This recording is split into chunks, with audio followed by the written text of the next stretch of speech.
The lawyer's letter had been sitting in my desk drawer for 6 years. Unopened by anyone but me. Nobody in my husband's family knew it existed.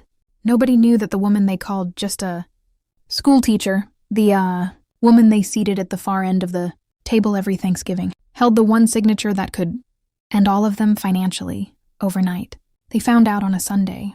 And by Monday morning, 3 people who had spent a decade humiliating me were calling my phone back to back, begging, stay to the end, because the twist in this one isn't a house. It isn't a deed.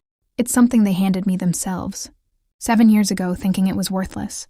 Subscribe now, because what I did with that piece of paper is the reason this story exists. My name is Renata Cole. I'm 38 years old. For 11 years, I was married into the Ashworth family.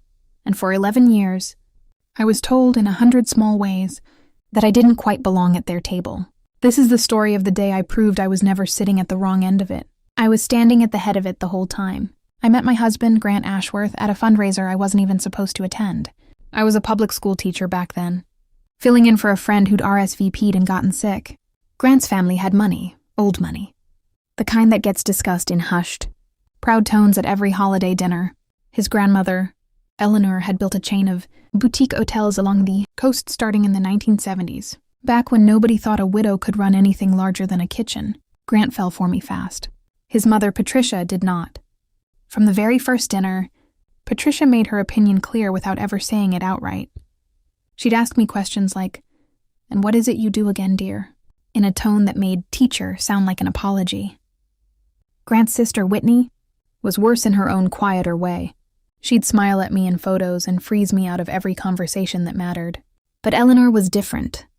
Eleanor Ashworth was 81 when I married into that family, sharp as a blade, and the only person at that table who ever looked at me like I was worth talking to.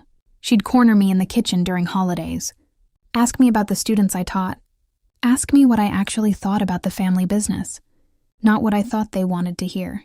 "You're the only one in this house who doesn't want anything from me," she told me once, stirring gravy like it was nothing. "Remember that. Someday it'll matter more than you think." I didn't understand what she meant, not then. 7 years into my marriage, Eleanor called me, not Grant, not Patricia, and asked me to come to her lawyer's office alone. I remember sitting in that leather chair, confused, while her attorney slid a folder across the desk and asked me to sign as a witness on some paperwork regarding the family holdings restructure. I signed where I was told to sign. I didn't read every page when why would I? It wasn't my business, or so I thought. Eleanor thanked me, told me to keep the copy she handed me somewhere safe, and made me promise not to mention it at dinner. I filed it away in my desk and, honestly, forgot about it for years. Life moved on. Eleanor passed away 18 months later, peacefully, in her sleep, and the family settled into what everyone assumed was the natural order of things. Patricia took over as head of the family. Whitney stepped into a vice president of brand role at the hotel company that mostly meant her name on business cards. And Grant collected a comfortable dividend check every quarter, without ever setting foot in a single property. Me, I kept teaching. I kept showing up to family dinners, and I kept getting reminded, gently and not so gently, that I was the outsider who'd married in. The comments got sharper after Eleanor died. Patricia started referring to me at events as Grant's wife instead of by my name. Whitney once introduced me to a business partner as the teacher. "She's not really involved in any of this." Grant laughed along instead of correcting her. I let it go. Again and again I let it go.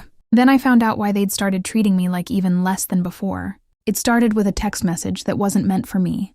Grant left his laptop open one evening, logged into a family group chat I didn't know existed, one that excluded me entirely. Curiosity got the better of me, and what I read made my hands go cold. Patricia had been talking to a divorce attorney. Not about her own marriage, but about mine. She'd been quietly encouraging Grant for months. Telling him a prenup oversight meant that if he divorced me now, before our 12th anniversary, I'd walk away with almost nothing. Whitney had chimed in with her own message. Better now than later. She'll never see it coming. She still thinks she's part of this family, LOL. Grant hadn't defended me in that chat, not once. He'd simply replied, "Let me think about it." I sat there in our kitchen, the same kitchen where Eleanor used to stir gravy and tell me I was the only one who didn't want anything from her, and I finally understood. For 11 years I'd been tolerated, not loved. Used as an easy target the moment it became convenient. I didn't scream. I didn't confront anyone that night. I did something else instead. I went to my desk, pulled out a folder I hadn't opened in years, and finally read every single page of the document Eleanor had asked me to witness. What I found stopped my breath. That restructure I'd witnessed 7 years earlier wasn't a routine formality. It was Eleanor rewriting the entire trust that controlled the hotel company, every property, every account, every share Patricia and Whitney believed was permanently theirs.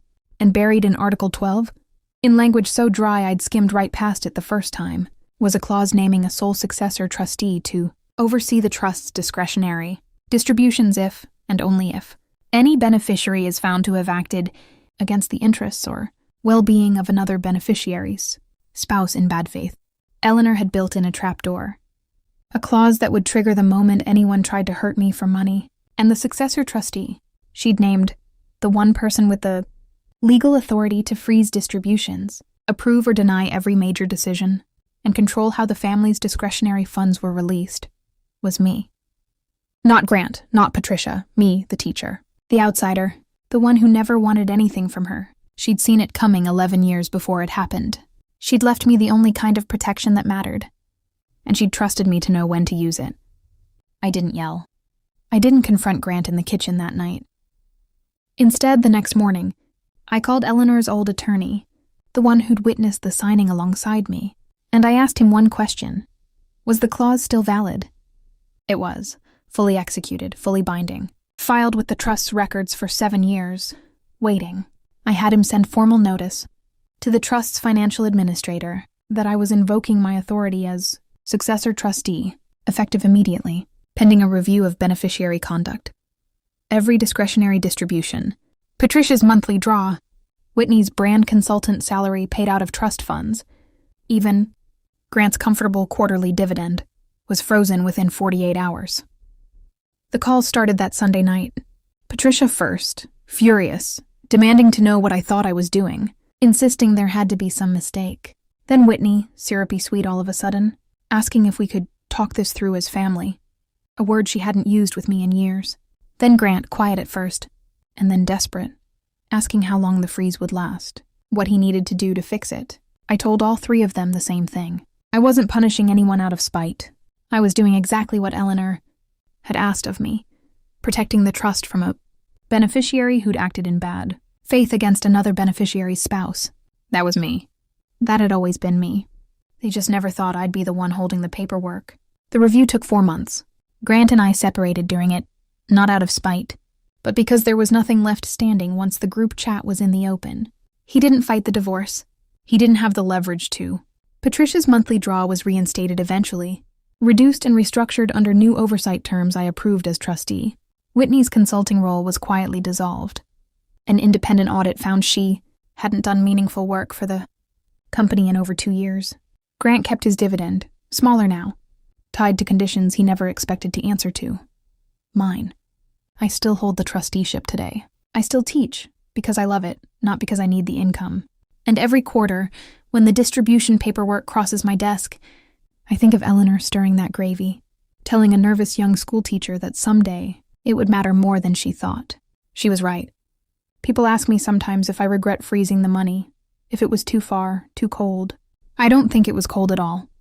I think it was the first time in 11 years that the truth actually had consequences.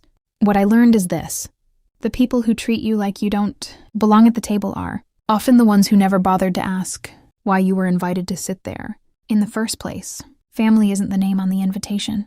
It's the person who saw you clearly when no one else did, and trusted you with something they never told a soul. I was never the outsider in that family.